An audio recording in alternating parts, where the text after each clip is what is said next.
Hey, Rock on Beer viewers. Happy Homebrew Wednesday. This is my first Homebrew Wednesday since getting back to Denmark. Yeah, hope you've been enjoying all those videos. I have just tons of videos still from the U.S. to finish up and get out. So there's gonna be. I'm just gonna keep trucking away at those. So. I'm back in Denmark now, but there's probably still going to be a lot of videos coming from the U.S. Yeah, and I hope you enjoyed the the FABQ video that I did. I got tagged in that, and I kind of linked it out to everyone. I guess I should have tagged 5 people, but I just kind of opened it up to the entire brew tubing community. But I've seen just tons of people doing them, so that's really cool. You can take a look at that video if you haven't already. I'll put it, there's the little thing will slide out up here. Yeah, weird background, weird, you know, I'm back and we're finishing up renovations on our apartment. We're finally getting some of that stuff buttoned up, painting and just, you know, little finishing touches. So, but I've got a beer. I got a beer to do a little review on. So this is the... hang on, I'm going to take a drink of it first. So this is the... I'll let you actually see it. This is the double brown something, which I am calling the Dark Phoenix. So this is the beer that I hopped with those Phoenix hops, the ones that are supposed to give a kind of a chocolatey or a molasses flavor. They're a new-ish British variety hop. So this was my beer. I have the brew day, another one of those little things will probably slide out here for the brew day. And yeah, it was finished. It finished just before I left. I bottled some of it up and I took it with me to the U.S. and I sent it to a couple people, and I don't think that they've gotten around to. I sent it to Nate from Under the Table and Josh Secor, and I don't think that they've put videos up about it. So yeah, so I'll put a video up about it. Yeah, here. It came out brown, very nicely brown. I'm pretty happy with the color actually. It's that brown malt. It's a little hazy, a little murky, which I don't know why that is, but they did put a lot of oats in it, so that's probably it. But it's kind of clearer on the top, and yeah, you can see that in the light. That it's a nice like light brown color. So it's definitely a brown ale. There's no question about that. It was pouring with a really nice head. I don't know, the keg, my kegerator has gotten knocked around a bit moved around during the renovations. So I wonder if my gas might have gotten disconnected. I don't know. Anyway, I don't know why it's not pouring. It used to have a really nice head, but it's still got a little bit of a thing there. So I guess the big thing with these hops is, do they smell and taste like they're supposed to? This has a really, really nice like milk chocolate coffee nose. But I also think that that's partially the brown malt that does that. I think that that's a very brown malt type thing. I love brown malt.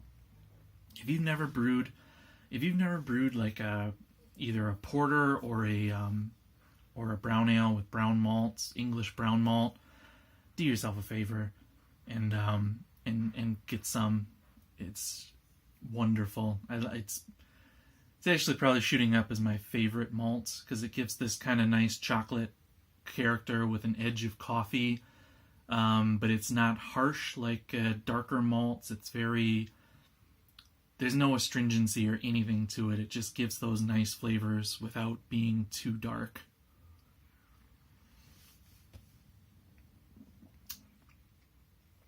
It has a really nice brown ale flavor. It ended on 1020, so there's a nice little bit of 1018. Sorry, 1018, 1019 in that neighborhood there. So there's a nice body to it, which I really like. I'm glad that it ended a little high, because I've made brown ales that go down to like 1012, 1014, and I've usually had to bump them a little bit with lactose sugar, because you really just need a little bit of chewiness to a brown ale. But it still feels kind of like smooth and slick from all the oats and stuff in it. And yeah, it's got a nice chocolate flavor. And yeah, these hops play amazing with the brown malt.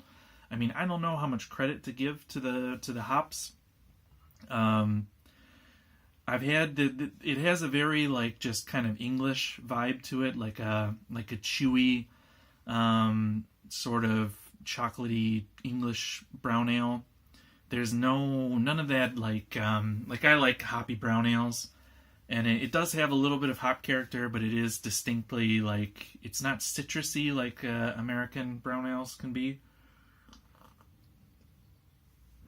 It's very nice. It's a nice beer.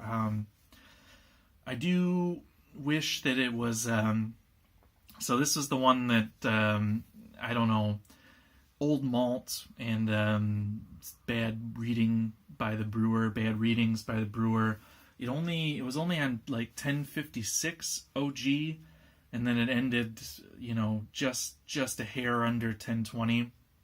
So it's only about a 4.8%, 4.7% beer, which kind of really plays into that Englishness of it. It's just a very, it's very drinkable. It's very ultra sessionable. Keg's actually almost gone, and I just got back.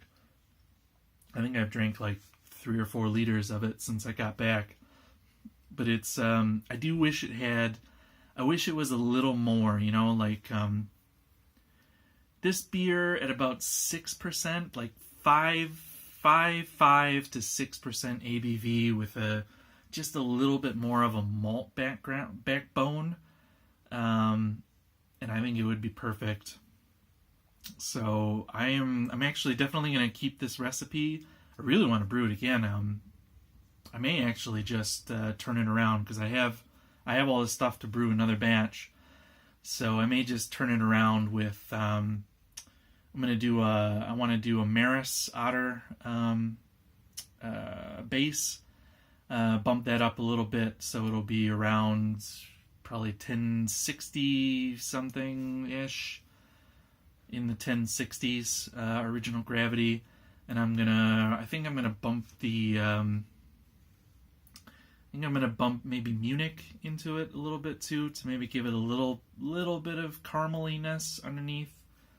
But I'm going to keep the hops. I think the hops do great in it, and the brown malt especially. And I think this could become my house brown ale. I love a brown ale, and they're so... I think that it's a style there's so many different varieties of it that, I mean, everybody has their favorite, but this is right around I love that just smooth chocolate. If it just had a little bit more hop character, I think I would be perfect, and a little more malt backbone. Anyway, so that's my double brown ale. What do I got going on? Sorry for the background. I'm relegated to this weird. I'm up in the spare bedroom, and I don't want to show you all the construction in the background again. So yeah, I'm kind of can't brew right now because the house is all tore up, and I don't want to tear it up even more, like getting all my brewing equipment out. So I'm actually just kind of trying to get my kegs down. I want to brew a New England IPA, and I want to do a split batch. I want to do half half normal dry hopping and half biotransformation dry hopping, where you dry hop during primary fermentation and see if I like either one more. So that's the thing that I want to do. That's probably gonna be my next beer. Yeah, I have a lot of hops that I need to use up, so that'd be a good beer for that. I think that's gonna be my next beer. Gonna brew that hopefully sometime next week if we can get everything put back together. I bought one of those big grain bags from the grain bag store, the guy who makes custom grain bags online. I brought it. I made a little video about it, but it was awful, so I deleted it, or I deleted it accidentally. I can't remember. Anyway, it's gone. But I got one of those for the Grainfather, and I'm gonna try that out. So look forward to that. Papa's got a brand new bag, if you will. I should have saved that for the video. Should have saved that for the actual bag video. All right, I gotta go put another coat of paint on the bathroom walls, and then I gotta spray it with sealant, and then I gotta drink more of this. So happy Homebrew Wednesday, you guys. Thanks for spending the last 11 minutes and 30 some seconds with me. And yeah, see you later. Get ready for more homebrew reviews from the US. Cheers.